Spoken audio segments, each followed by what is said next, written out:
so many new pieces to this IU football team. To me, that's going to set the tone on how you get ready for games on Saturday in the fall.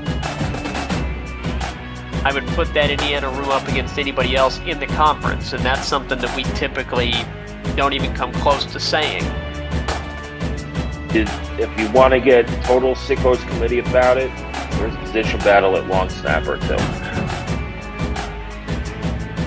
This is the Hoosier Huddle Podcast, part of the College Huddle Podcast Network. Good evening and welcome to the Hoosier Huddle Podcast. I'm Sammy Jacobs. Along with me is T.J. Inman, and we have a special guest, Zaid, and excuse me if I butcher your last name, Qureshi. Qureshi. No, good. It's a weird one. Yeah, Qureshi from Bruins Source. I had a sixth grade teacher, Qureshi, so I was kind of going close. Off of that. Yeah. From Bruins Source to break down and preview Indiana's trip out west to UCLA, where they'll play in the Rose Bowl for the first time. Not the Rose Bowl game, but the Rose Bowl Stadium for the first time since the magical 1967 season. So welcome, Zaid. How are you doing? Good, man. Thanks for having me. I'm excited to chat with you guys. I'm excited for this Saturday. I think it's going to be a fun game. Welcome to the Big Ten. Yeah. This is UCLA's Big Ten opener. What are the feelings surrounded by that? As somebody who's followed Big Ten football, not really Pac-12, which seems to be back from the dead as of last night. What are the feelings around UCLA football? Every time you see a game, there's maybe 10,000 people, and it's still beach season in LA. What are the feelings around UCLA football right now? We are really rebuilding this season. I think Coach Foster is doing a good job initially. In the offseason, he had a lot of challenges. We're really starting from scratch here, recruiting wise, fan engagement wise, and win-loss wise. Like it's all kind of a new frontier. And I'm not going to get into it too much, but a lot of this is just trying to pick up the pieces from the wreckage of the Chip Kelly era. So not a lot of nice things to say about the last few years. So we have our work cut out for us. But yeah, that's kind of what we're looking at this season is can we see some signs of life really within the program? And so far, I think the initial returns have been positive, but we've played one game and it was a little shaky. So we'll see how the rest of the season goes. UCLA comes in 1-0. They defeated Hawaii in week 1, had a bye week last week. So they come in 1-0. You guys are in LA, as Deshaun Foster said at Media Days. It's you and USC in Los Angeles. Tell us a little bit about UCLA on the field. You have Ethan Gerbers at quarterback, Rico Flores, a big play wide receiver. What is this offense going to look like on Saturday? Yeah, so we're breaking in a new offense. Eric Bieniemy came in this offseason as an OC, or new OC. And what we saw out of the first game was a really true pro style offense. And that didn't really manifest itself in a positive way initially. I think we saw a lot of really long, drawn out plays that didn't work out so well because we just don't have the talent right now to maybe be running those types of plays. And so that is what we've seen so far. Now, I think we'll see some adjustments. I think in the second half of that Hawaii game, we saw some of those. A lot less of long deep throws, long developing run plays, a lot more shorter passes up the middle. And I that's what I'm really looking for out of this offense, is that adjustment to the college game and Bieniemy's adjustment to the college game, because that's going to be really key for us to actually be successful. Now, we do have some good players on offense. So I think Ethan Garbers is a good quarterback. He started off really shaky in the first game, but in the second half really kind of woke up, made some good plays, showed off some really fancy footwork. I was really impressed with his poise also after starting so poorly. So we'll see if he can kind of build off of that, but he does have the talent to make, most throws and at the college level. Like you mentioned, we have some good receivers. I think Rico Flores transferred in from Notre Dame, has played a great game against Hawaii. Tore him up for over 100 yards and a touchdown, and really kind of provided some relief at the receiving core. But we also have other guys at that position. I think J. Michael Sturdivant is a fantastic receiver. If he can stay healthy, he can be that true number one type of guy. Titus Mokiao Atimalala is another good receiver. We have another guy, Logan Loya, who didn't play a lot last game, but he was our starting slot guy last season. Sure hands, just consistent. So I think the strength of this offense is going to lie with how the quarterback does and how our receivers perform. It is a little shakier now when you're looking at like the O-line and run game. Right. We have talent at running back, but if we're not run blocking very well like we did in last game, it's not going to be good. So I think that's going to be the key. Yeah, UCLA, I believe, had 24 non-quarterback rush yards on about 13 carries in week one. Go ahead, TJ. Yeah, I mean, I like what I saw looking at last season from T.J. Harden. He seems to me like a good talent, but there was no room against Hawaii, and that was a concern coming in. Is a rebuilt offensive line. Switching over to UCLA's defense, obviously Indiana or Indianapolis Colts fans know about UCLA's pass rush last season.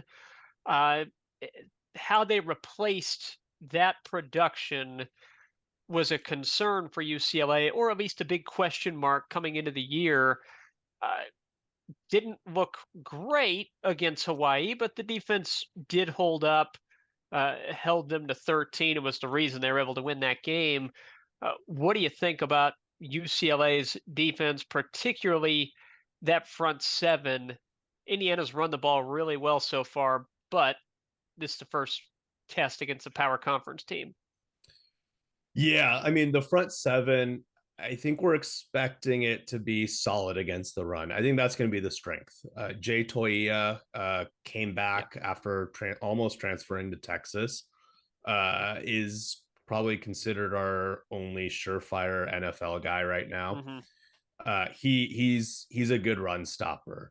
Keanu Williams in the middle, another good run stopper. Gary Smith Jr., who's still recovering from injury, when he comes back, good run stopper. So that's going to be the strength of the defense. We also have some good linebackers as well that can stop the run and be pretty disruptive there. To your point, I think the pass rush is the big question on the front line. Is, can we generate enough? Like, Laiatu Latu's not walking through the door again. Yep. The Murphy twins are not coming through the door to help. So can guys like Jason Busick and a few others really step up? The early returns they looked passable, but again, it's against Hawaii. So who knows when we play a Power 5 team with a better O-line and a better quarterback. We'll see. The other concern I have with this defense, specifically against Indiana, is our secondary. Our secondary did not look great against Hawaii. You guys have some very good receivers and a good quarterback. That is going to be, I think, a difficult matchup for our DBs based on what I saw last week or 2 weeks ago. Yeah, I think that's probably, and obviously none of us are football coaches or we would not be hosting a podcast, but I think that's probably what Indiana is looking to exploit, is the secondary for UCLA. And I think probably the goal is to open up the run game through the pass, which is not necessarily what you traditionally think of, but I think that is how Indiana's going to approach it, is try to soften up those boxes, get light boxes by succeeding in the passing game, and then being able to run the ball with IU's interchangeable backs. It's such a difference. Indiana, we know that their staff, we can look back at James Madison tape and say, okay, this is what to expect from these guys in big games. This is what to expect against opponents that they're evenly matched with. With UCLA, how are you going about trying to figure out what to expect from a coaching staff that came together after Chip Kelly leaves for Ohio State? Eric Bieniemy coming from the NFL, how much of that can you take? How are you approaching all of that change? It's difficult to really predict. I think the keys for both sides of the ball. So starting with Bieniemy, we can go back and look at the Commanders tape. We can go back and look at what he did with Kansas City. At the end of the day, like none of that really matters because Right. we don't have NFL players running these plays. And we saw the first week, we tried to run some of that. It did not work well. So the key with him is, do we see that change and that adjustment? That's what I'm looking for with him, but it is hard to kind of predict what that adjustment might look like. Defense is a little more predictable. I think we're seeing a continuation of what we ran last year. So, Danton Lynn left. Coach Malloy, our new defensive coordinator, was our D-line coach. Mm-hmm. So we have some level of continuity here. We're running the same schemes. We have, same types of play calls there. So that is a little bit more predictable. The big difference there is the talent difference, right? We don't have those guys I mentioned earlier. We don't have that NFL roster on the D line to help bolster that. So that's where we're seeing some change there. The early bye week, UCLA is coming in with a bye week in week 2, and 2024 is one of those odd years where you have 2 bye weeks in the season because of the weekends between Labor Day and Thanksgiving. Is that really helpful, or is it like, hey, we haven't even gotten started? We went through fall camp, played a game, and it's basically like having another mini fall camp before you get into game 2. Based on what we saw week 1, I think it's immensely helpful. I think being able to get a game experience under our belt, under this new coaching staff, working out some of those kinks and wrinkles operationally, number one, but then also just, looking at how we can adjust some of the schemes based on our personnel in a game environment, I think is going to be really important. The other aspect of having this bye week in between is getting our O-line healthy. So against Hawaii, our starting left tackle didn't play. Our right tackle went out mid-game. Both of those guys are expected to come back Saturday and be healthy. So just having the benefit of that extra time for those guys to get healthy, I think is going to be super helpful, specifically in this game, but hopefully, going forward. Are those? Do you have any other injury concerns for UCLA? No, I think those are the biggest guys that we were missing. And from what I understand, based on what I've seen from some of the practice reports, it looks like the team is largely healthy now. And so we should be close to, if not full strength, going into Saturday. But yeah, if we get our tackles back, that's going to be a big deal. And hopefully the theory is that helps our run game, and we'll see. But that's the prevailing thought process there. Yeah. If UCLA is to win on Saturday, what are the 1 or 2 things that you look at in Indiana, knowing what you know about UCLA and what you don't currently know about UCLA for this season? What are the 1 or 2 things that have to go well for UCLA to win, as Sammy will always point out, other than score more points? It's always the key to the game. Yeah. Always number one. I agree. I think first is a more balanced offense. Like, we cannot run for 24 yards. Like, that is just not going to win a game against anybody. Barely won us a game against Hawaii, let alone a Power 5 team like Indiana. So what I'm looking for is, can we run a more balanced offense where we can consistently run the ball and be able to effectively pass? That's key number 1. I think number 2 is, can we generate enough pass rush to disrupt O'Rourke? Because I don't think our DBs and secondary is going to be able to hold up long enough against guys like Surratt and Omar Cooper. Cooper. Cooper. You're good. Oh, I don't know why I thought his last name was Cook. Anyways, those two guys are fantastic receivers, and if we cannot disrupt the quarterback, I think they're gonna eat us alive. Yeah, Sammy, on receiver real quick, Donovan McCulley, do you think he's a go for Saturday based on the very limited information we've been given from Kurt Signetti? I see. With IU and their, I still suspect it's a concussion. They haven't come out Yeah. and said it. I go back to the Dan Feeney injury in 2016 when it seemed like he'd be back in a week or two, and it took him a month. So with IU's medical staff, I always tend to lean on the longer side. But I guess we'll find out 2 hours before kickoff in the injury report. Yeah. Is what Kirk Signetti said at his press conference on Monday. I suspect we see him, but again, it's IU, and they like to they like to keep guys out a little bit longer as a precaution. Mm-hmm.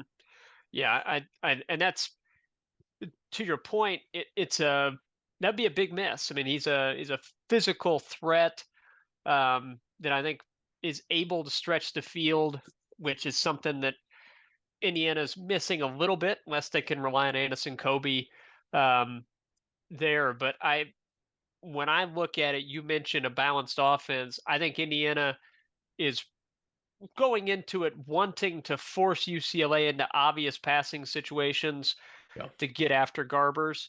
I think if UCLA can stay on schedule on offense, which it's a cliche, it's the same for everybody, but I think it's very important in this particular game where it's relatively evenly matched. If you can make a team one-dimensional, you really got them up against it. So I think that's probably a very good point.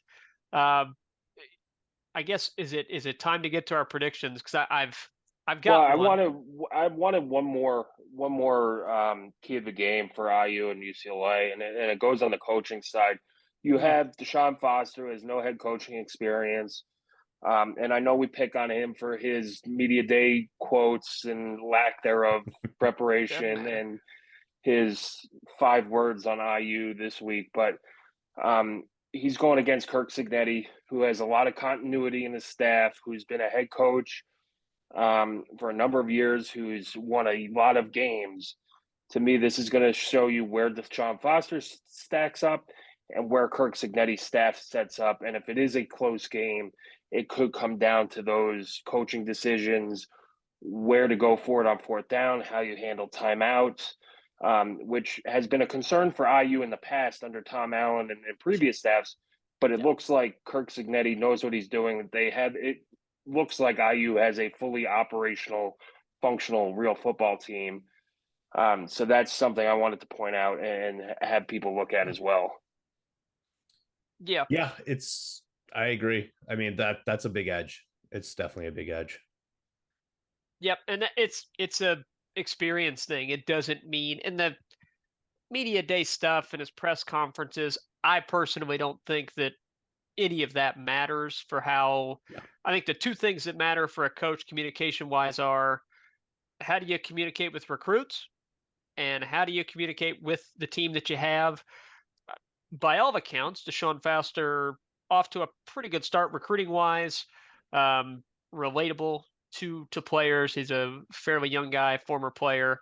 And then I think from a communicate to your team, we'll see. I mean, we don't know. We're going to see how it plays out during the year. But just on a game day side of things, right now you'd give the edge to Kurt Signetti based on, as Sammy said, the continuity of the staff. And Kurt Signetti, I think, taking this from a business-like approach, I'm somewhat interested in Indiana not traveling to California earlier than what they are. I don't know if it matters much because it is a 4:30 local kick, 7:30 for Indiana, so the body clock's not going to be. It's not. It's not one of these 11 p.m. or if UCLA was coming east, the 9 a.m. body clock. And I've always found that going west is a lot easier to stay on schedule than it is going east, at least in my experience. But yeah, that's I don't that shouldn't play a factor in it. I No, don't think. if Indiana loses, it won't be because of the way they approach the travel. That'll be an Yeah. excuse that'll get used. But if they lose, I think it'll be because they just get beat. But anyway, yeah, we'll get to predictions. I don't know if we'll start with our esteemed guest here, and he can go first, and then we'll make fun of you later. Yeah. Yeah. Our track record of predictions is not great on our show either. So Yeah. I'll fit the theme here, but I will go with 17-14 UCLA just because we're at home now. Rose Bowl has not been a huge home advantage for a number of years, but I think we'll have a good fan showing for the first game of the season. I think there'll be a good amount of people, and a good fan showing. I mean, this is the biggest problem with the Rose Bowl. You have 50,000-60,000 people show up. It still looks empty because it fits 90 plus. Yeah. And so it's often a little bit overblown, but I think we'll have a decent amount of people show up, and I'll give us a slight edge. But I think it's gonna be a close game. I mean, it's a coin flip. I mean, I think I saw the line was at 3 points, Indiana. Yep. So. Yeah. And a question on that. You mentioned, for the first game, the fact that it's the Big Ten opener for UCLA. Do people care about that side of it, or is it okay? We're in a different conference. I think so. I think people care. I think people are excited. I think a lot of fans are excited. Chip Kelly's not here, so just for that fact alone, they'll show up. I think the Big Ten factor is exciting. There's a lot of people talking about, hey, there's new teams, new opponents, new fan bases we get to interact with. They're excited about that. I think the one factor that we haven't really talked about in terms of the crowd for this game specifically, school's not in session yet. So the student section will probably be fairly sparse compared to normal. They usually show up to most games, but the Rose Bowl is about 45 minutes from campus, right? So what's that, like a mile and a half? Yeah. Yeah. Yeah. Yeah. Yeah. It's a trek. It's a trek from campus.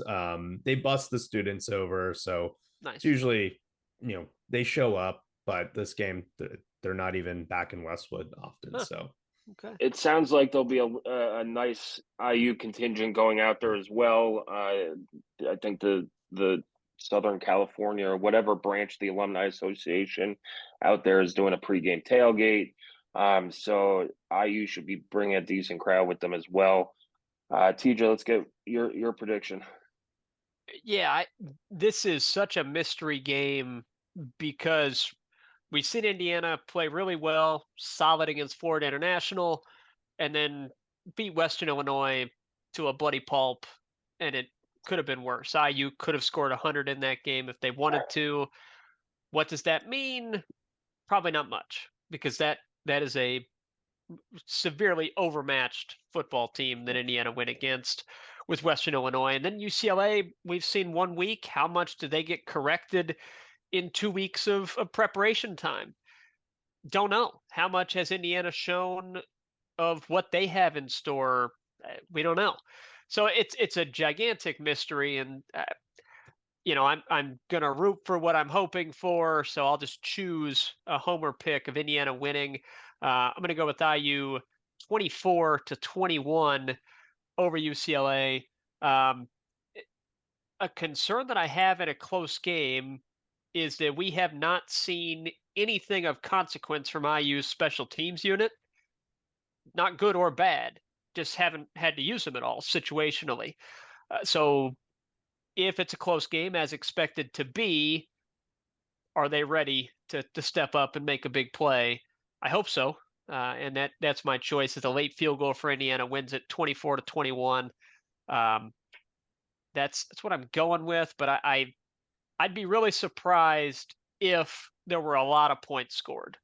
I'd be really surprised because I think both teams are gonna play it a little bit careful and not want to make a big mistake. So I would, if I was betting on the game, I'd probably take the under. But I'm going to stay away from it because I'll be nervous enough. Yeah, I'm gonna go TJ. I have questions about special teams too, and one thing he didn't touch upon was Derek McCormick got injured against Western Illinois. He's IU's kickoff specialist, and he was 8 for 8 on touchbacks until he got hurt, and the backup guy came in and hit him short. Against a team like Western Illinois, that's fine. Against UCLA, they have enough athletes that they could get a big return and do some damage there, but. Do we know he's not going to kick? I mean, we don't know. We don't know. He did not look good in that game. But you don't know. Yeah. I'm going to take Indiana 27, UCLA 21. I think it'll be a close game. I think the edge should go to Kirk Cignetti and his experience. IU has a ton of depth on offense, especially in the skill positions. The offensive line is playing well in the run game, and I do think IU can make UCLA one-dimensional on offense and clog up that running game. And if you could play ball control on offense, score some points, and then make Garbers beat you with his arm, I think you're in good shape. So, Zaid, tell us where we can find your stuff. Yeah, so we're on basically all the podcast platforms. We're on Apple, Spotify. Just look up Bruins Source. We're on Twitter or X, whatever we call it now, at Bruins Source. We're always tweeting game updates and news, and our latest episode there as well. And then we're on the College Huddle together, so that's always another cool outlet that we're a part of, and that's how we got together. Yeah, collegehuddle.com. It's also on Twitter at College Huddle. They don't want us to call it a network. It's a community of podcasts, and we have podcasts and shows of teams all over the country, every conference, Power 5, Group of 5. So if you're a college football junkie like us, you could go find whatever team you want to find, apparently except for Michigan, on there. And Shocking. Yeah, and it's great. Zed, thank you for joining us. Yeah. Enjoy the rest of your evening. Yeah, thanks for having us. We'll catch up after the game Saturday. Yeah. All right. Yeah. Thank you. Cool. Thanks, guys. All right. That does it for this edition of the Hoosier Huddle podcast, previewing Indiana's trip out to UCLA. You can catch the podcast on the Hoosier Huddle podcast on YouTube, Spotify, Apple Music, wherever you get your podcasts, as well as HoosierHuddle.com. We'll have our game day primers out. If you are not making the trip out to UCLA and you are in Bloomington, head to Upstairs Pub for their game watch party. It's free for everybody. They'll have some cool gifts, $7 24-ounce Coors Lights. They have huge 100-inch TVs. So watch the game there. Come read about the game at HoosierHuddle.com. And hopefully we'll be back with an IU win next week. TJ, any final thoughts? No, thanks to our guest. Obviously, Bruins Source was a good resource preparing for UCLA before the season started. Appreciate his time coming on. Look, this game obviously gets a lot of attention, one, because of the venue. It's a big deal for Indiana to go play at the Rose Bowl. It's a big deal for IU to play on NBC on Saturday night. And it's a big deal for Indiana to have a chance to go to 3-0 with Charlotte on deck. That's all really important stuff. I do think it's also important that this game, win or loss, does not make or break IU's season. I'm doing my best, and it's difficult to keep this one within context, where a win would be huge, it'd be massive, but it would not mean that mission is accomplished or even close. And a loss would be disappointing, but it doesn't mean that Indiana can't still go to a bowl game and achieve a lot of good things this year. So I'm doing my best to keep it in context, but there is no sugarcoating it. This is a big opportunity, and I'm really excited for it in a way that I think Indiana fans can relate to. It's scary to have hopes and expectations on the line for a game on a Saturday night on NBC with IU football involved, but it it feels different this time around. It does, and it's a little nerve wracking being everybody's lock of the week. It is. Yep. It's just a little nerve wracking there. But thanks, TJ, for coming on as always for our pregame preview. Enjoy the game Saturday, and we'll be back hopefully to talk about an IU win. Yeah. Thanks everybody for your time, and we'll catch you next week. Yep.